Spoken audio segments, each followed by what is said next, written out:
एक अनुभवी शिक्षक जब अपना विद्या दान करते हैं विद्यार्थी को, तो वह सोचते हैं कि मैं कितना महान बना दूं अपने शिष्य को। कहीं गुरुजी खैनी लेटा करके खाए, कहीं गुरुजी जर्दा चिबावे, कहीं गुरुजी दारू पी ले, तो गुरु का जीवन तो निर्माण है नहीं, तो फिर शिष्य का निर्माण कैसे होगा? पहले गुरु को परिपक्व होना होगा, उसके बाद शिष्य परिपक्व होगा। देश के नेता यदि परिपक्व होता है तो देश की जनता भी परिपक्व होता है। सदगुरु यदि परिपक्व होते हैं तो सदगुरु के भक्त भी परिपक्व होंगे। पहले प्रत्येक व्यक्ति को परिपक्व होने की जरूरत है। तो गुरुजी पढ़ा रहे थे विद्यालय में कि बोलो दुनिया में सबसे बड़ा क्या होता है? तो एक ने कहा आकाश बड़ा होता है, दूसरा विद्यार्थी कहते हैं गुरुजी सबसे बड़ा तारा होता है,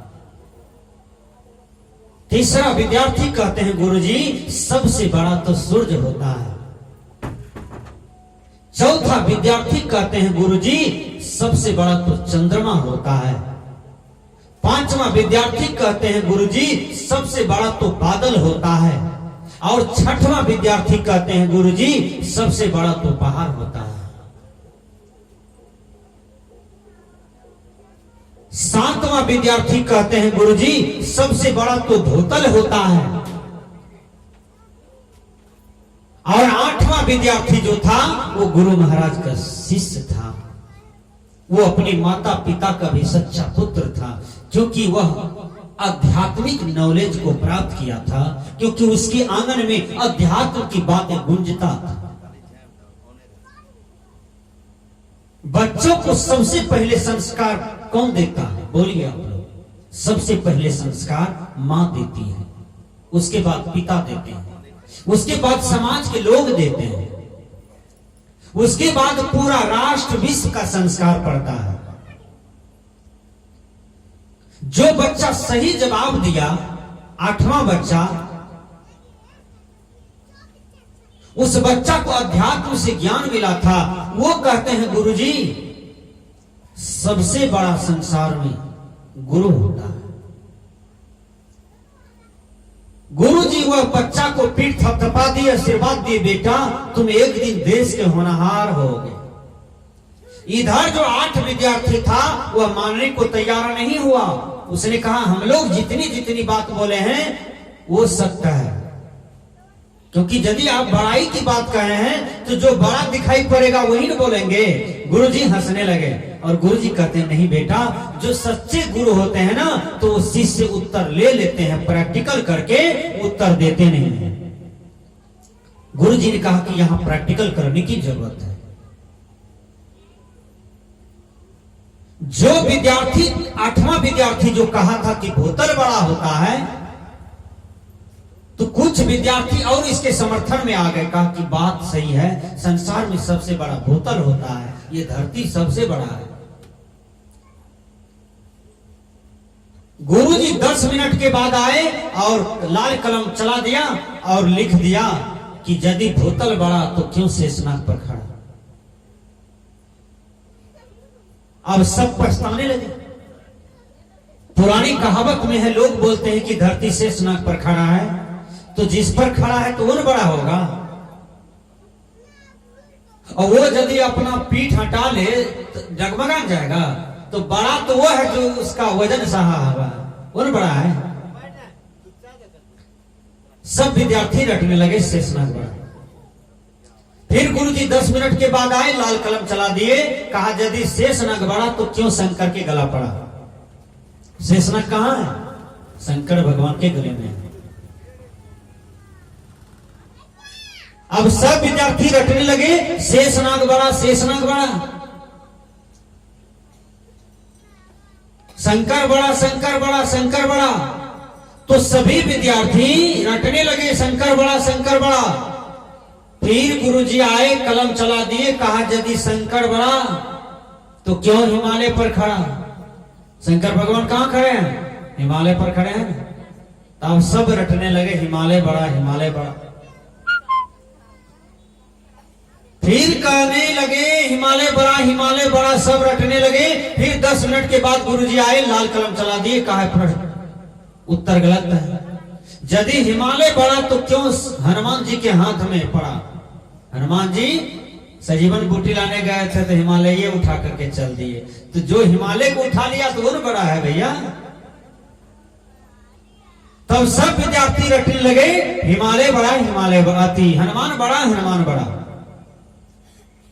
फिर 10 मिनट पर गुरुजी आए, फिर लाल कलम चला दिए, कहा यदि हनुमान बड़ा तो क्यों श्री राम के चरणों खड़ा। अब विद्यार्थी तो हाथ मल रहा है, पछता रहा है, गुरुजी उत्तर दे न दीजिए, इतना लजा में क्यों पढ़ाते हैं। जो सटीक उत्तर है वो जवाब दे दीजिए। कहा देखो मैं पहले ही कह चुका हूं, जो सच्चा गुरु होता है ना वो शिष्य से उत्तर पैदा कर लेता है। मैं उत्तर पैदा करने जा रहा हूं, तुम लोग को प्रैक्टिकल दिखा देता हूं। फिर सभी विद्यार्थी रटने लगे श्री राम बड़ा, श्री राम बड़ा, श्री राम बड़ा। कुछ विद्यार्थी कहने लगे रे ये सटीक उत्तर हो सकता है, क्योंकि लोग मरते मरते राम का नाम लेते हैं, सुबह सो करके जागते हैं तो राम का नाम लेते हैं, कोई अनहोनी हो जाए तो राम का ही नाम लेते हैं, इसलिए संसार में राम से बढ़िया कुछ नहीं हो सकता है। अब ये सटीक उत्तर आया हम लोग के जीवन में। फिर गुरुजी उधर से आए, 10 मिनट में लाल कलम चला दिया, कहा ये उत्तर गलत है। यदि श्री राम बड़ा तो क्यों वशिष्ठ के चरणों में खड़ा है ना। आपने रामायण देखा है, रामायण पढ़ा है। भगवान राम जब गुरुकुल में विद्या अध्ययन कर रहे थे तो वशिष्ठ जी जब विद्या दे रहे थे तो चारों भाई वशिष्ठ जी के चरणों में खड़े थे और सेवा कर रहे थे। सही बात है ना।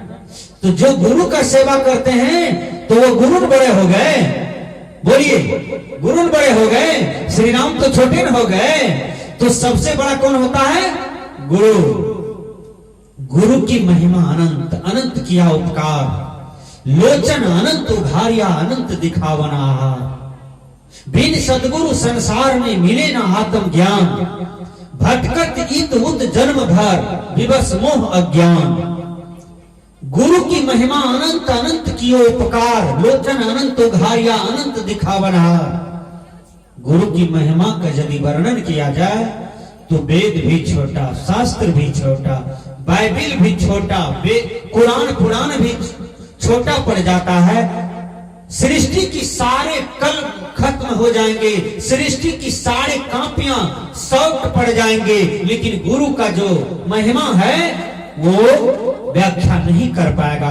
व्याख्या करने वाले की बुद्धि छोटी पड़ जाएगी, लेकिन गुरु की महिमा का व्याख्या नहीं हो पाएगा, क्योंकि गुरु से बड़ा दुनिया में कोई नहीं है।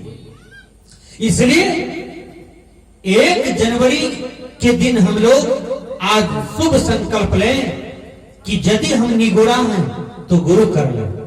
देखिए गुरु करने से फायदा क्या होता है। आप पानी क्यों पीते हैं? पानी पीने से फायदा है, सही बात है ना। कंबल क्यों ओढ़ते हैं? क्योंकि कंबल ओढ़ने से फायदा है, ठंडी कटेगी। अग्नि क्यों तापते हैं? क्योंकि अग्नि इसलिए तापते हैं कि ठंडी कटेगी, देह में गर्मी आएगी।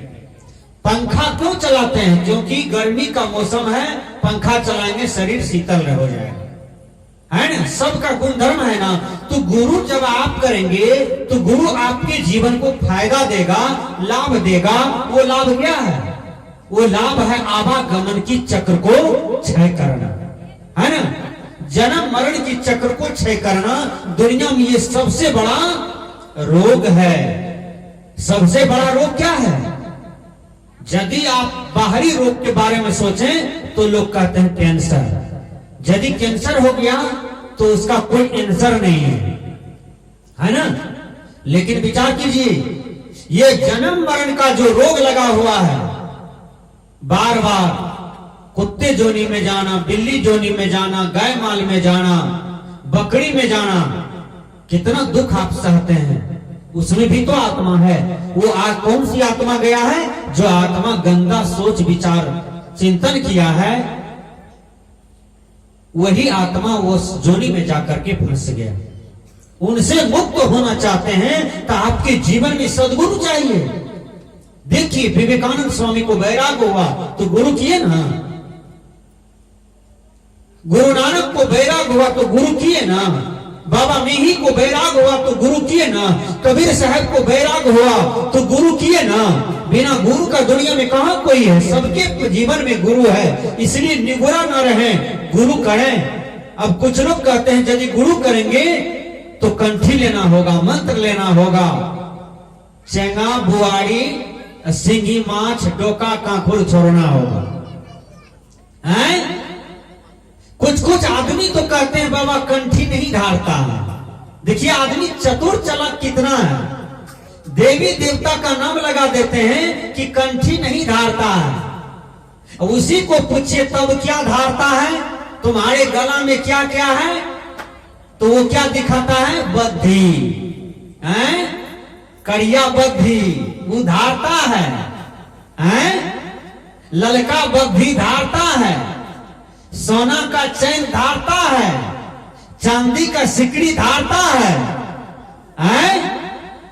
लेकिन गुरु महाराज का दिया हुआ कंठी नहीं धारता है। एक नई नवेलन दुल्हन आ गई, कबीरपंथी की बेटी थी। सास मां देखती है कि इसकी गला में कंठी है, तो सासू मां कहती है अरे हमरा गहिल मैया को तो कंठी उठी नहीं धारता है, इसको तो उतारना पड़ेगा।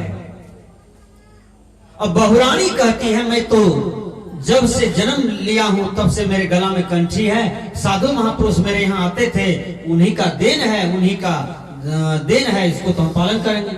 अब सासू मां कहती है नहीं इसको हटाओ, नहीं तो मेरे घर के देवता रूठ जाएंगे। कहा नपकी कन्या है, यदि बात नहीं मानेंगे तो कहेगा कि बहुत गड़बड़ में लड़की आई है घर में, बात मान लेते। 15 दिन तक रही ससुराल में, थोड़ा पुराना हो गई, तब एक दिन ढकोसला